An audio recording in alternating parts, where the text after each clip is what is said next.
and welcome to today's class. For today, we'll be trying to derive the slope equation and deflection equation of a cantilever beam using area moment method. So for today's class, we'll be trying to derive the slope equation and deflection equation of a cantilever, perhaps a cantilever with point load at free end using area moment method. I have actually derived the slope equation and deflection equation for cantilever with point load at free end using double integration method. So for today, I'm using what? Area moment method. For double integration method, I'll drop the link in the description of this video. So try to check the description of this video. You see the link to our class on cantilever with point load at free end using double integration method. So note that one first before you dive into this. So when we derive for the slope equation and deflection equation for a cantilever using double integration method, we had two formula. We had that our C is called slope equation, which is what? WL squared over 2EI. That's my slope. For the deflection, that's Y is equal to WL cubed over 3EI. So I use when I use double integration, I have these two equations. This is my slope, this is my deflection. So it means that I'm also using area moment method. The idea is that the way of deriving it will be different, but the formula will be the same. All right, look up. To derive cantilever with point load at free end using area moment method, what's your first task? Your first task there is to draw a cantilever having a point load at free end. So my first task here is to draw a cantilever. So this is a cantilever in this sense, having a point load, of course, at free end. I have a point load here at free end. From here to here is my entire length, L, right? So this is my weight in kilonewton. So this is a cantilever here with a point load at free end here. So what will be the deflection of this cantilever here? If I apply more load on this beam here, it will deflect, right? Because when the weight applied to a beam, when it's much than when it's the value of perhaps, let's say the weight of the load applied to the beam is much, what will happen to the beam? The beam will deflect. So what will be like the deflection for this one? The deflection for the cantilever here becomes something of this nature, a triangular in nature. So I have something of this nature. This is like the deflection for a cantilever beam here using area moment method. Your first task, draw this diagram as you can see and draw this. Next up, I will note that I'll pick a point at the center here, call the point G.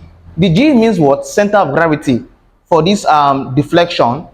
So it means that from here to somewhere here is what? 2/3 of the length. The entire length is this. So from the center down here is simply 2/3 of the length there. While the height here is simply WL over EI as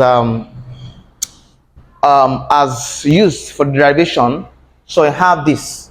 All right, what's my first task here now? After drawing this diagram for area moment method, after I drawing this diagram, what's your next task? Of course, from here, my next task here is to look for what? My slope equation. Look up. If I'm using double integration method, my slope becomes C. But in this case here, I'm using area moment method. My slope becomes what? A. Now, in other words, from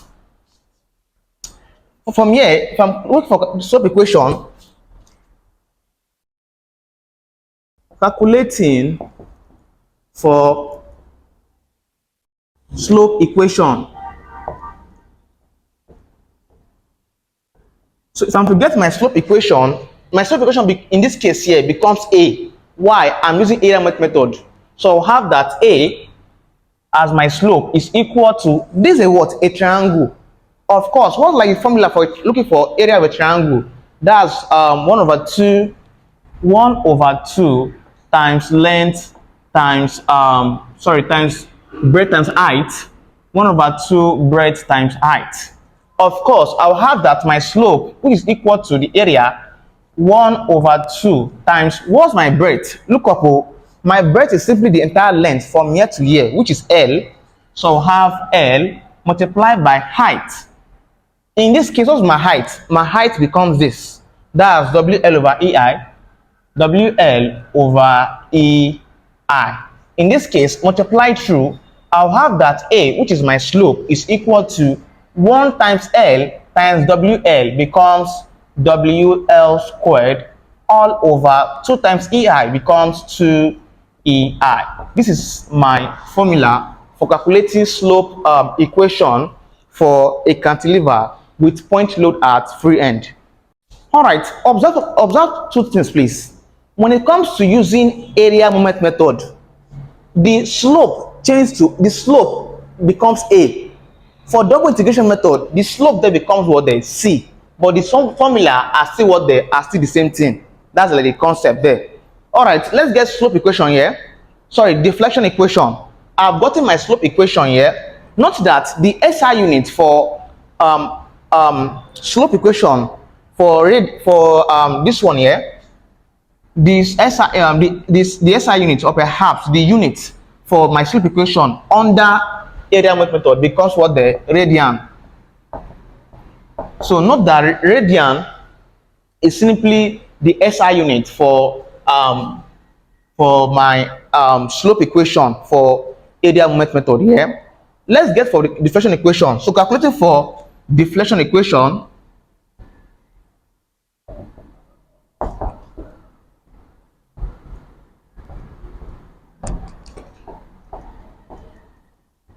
so if I'm doing deflection equation, what's simply deflection, right? From other concepts, deflection is still y. So deflection equation is y. From here too is still y. So that it means that y is equal to, look up please. The deflection equation for area moment method is quite simple. Multiply your slope, which is A, by the center of gravity of the figure. I'm saying multiply your slope. What's my slope? A times what? Center of gravity, which is what? G. It means that my differential equation becomes A. What's my A? WL squared over 2EI. WL squared over 2EI multiplied by gravity is what there? 2 over 3L. 2 over 3L, right? In this case, from here, 2 cancels this 2, is correct. So I have that y is equal to W times W squared. I'll have W first, put the W down. L squared times L becomes L cubed, all over 3 times EI becomes 3EI. So this is how to derive the slope equation and deflection equation for a cantilever beam with point load at free end using area moment method. So observe that they are still the same thing. They are still what, the same thing. This man too is what, the same thing, but different is this. All right, look up please. We are saying that deflection equation and the slope equation of these two people here are the same thing. Look up please. The formula are the same. The formula here to this are the same thing to this one. But what changes there? The concept is that the condition there is that if I'm using area moment method, my slope changes to A in that case. But if I'm using double integration method, which I'll drop the link, the slope there becomes what, the C as my slope there. So that's like the concept behind this. So let's use all these concepts and idea to solve past questions involving a cantilever beam with point load at free end using area moment methods.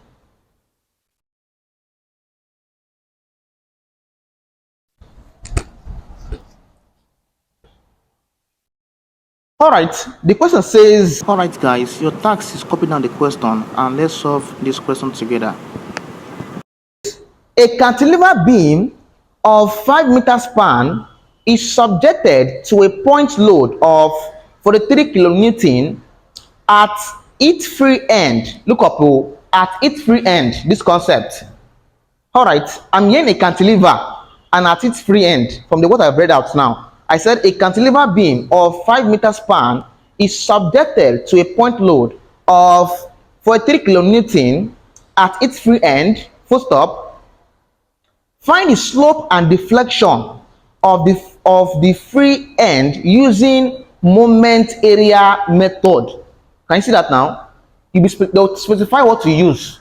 So in this case here, I'm using what the area moment method. Take EI for the beam as 8 times 10 to the power 12 Newton per millimeter squared. Let's solve this, please. What's our first task in science? The idea is that whenever you read a question in science, your first task is to write out the given parametric unit. So from here,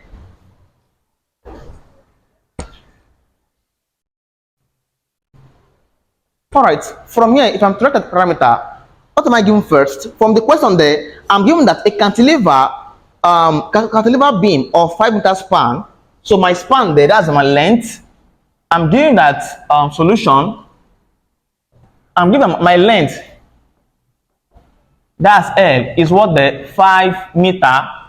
Next up, is subjected to a point load of 43 kilonewton. That's my weight. Weight there is W, is what the 43 kilonewton. Next up, at its free end, find the slope equation. So my slope equation up a half, find the slope.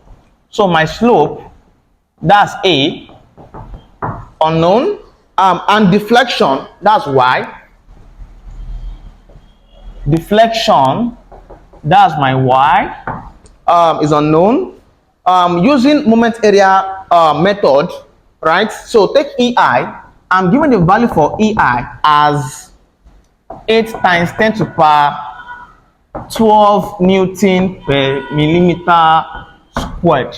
All right, let's find slope equation and deflection equation of the given question. All right, calculating for slope equation, that becomes what? I'm using area method. So I have that A is equal to what? WL squared over 2EI. Of course, putting value here, I'll have that A is equal, what's W? W is what? 43 times 10 to the power what there? 3 multiplied by L. What's my length there? 5,000. The converted units, please. All squared, all over 2 multiplied by EI. What's EI? I'm given as what? 8 times 10 to the power what there? 12. If I multiply numerator, I'll have that A is equal to 43 times 10 to the power 3 multiplied by 5,000 squared. I have 1.075 times 10 to the power 12 all over, multiply denominator, 8 multiplied by 10 to the power 12 multiplied by 2, I have 1.6 times 10 to the power 13. If I divide these two, 1.0756, sorry, multiplied by 10 to the power 12 divided by 1.6 times 10 to the power 13, I'll have that area of a half, my slope equation becomes 0.067, right? In what day? In radian. In radian as my SI unit. This is like the answer for my slope equation. Let's get the last one, deflection equation. Let's get the deflection equation. All right, from here, let's get slope equation. Sorry, deflection equation. So, calculating for deflection equation, recall that we said for deflection, that's Y is equal to what? WL cubed over 3EI from here, right? So it means that putting value, Y is equal to what? W there is what? 43 times 10 to the power 3 multiplied by length. What's my length there? 5,000 all cube all over 3 multiplied by EI. Of course, EI is this one. That's 8 times 10 to the power 12. Multiply numerator. That's 43 times 10 to the power 3 multiplied by 5,000 to power, sorry, it's power 3. I have 5.375 times 10 to the power 15 all over multiply denominator, that's 3 multiplied by, or perhaps 8 times 10 to the power 12 first, then multiplied by 3. I'll have 2.4 times 10 to the power 13. Divide numerator by denominator to the power 15. So my final answer there becomes y, which is deflection, is what there? 223.9 millimeter, please. That's my SI unit for deflection in millimeter. So these are like all the concepts behind cantilever with point load at free end using area moment method. Your first task, watch the video. I'll drop the link in the description of this video. Watch the video on how to derive cantilever with point load at free end using double integration method first. When you're done with that, you now proceed to this one here, and we're here. This is how it works, right? This is how it works. So in a case whereby you are told to calculate for, or perhaps you are given this parameter here, are told to use, in the question, we're told to use area moment method. What if you are told to use double integration method? It's simple. Just change this A to C. That's all. And your SI unit there becomes what the millimeter squared. That's the idea. Change this one to C because what the millimeter squared. But I'm using area moment method. In the question, I'm told to use area moment method. So I'm having A and radian here. This is how it works. All right.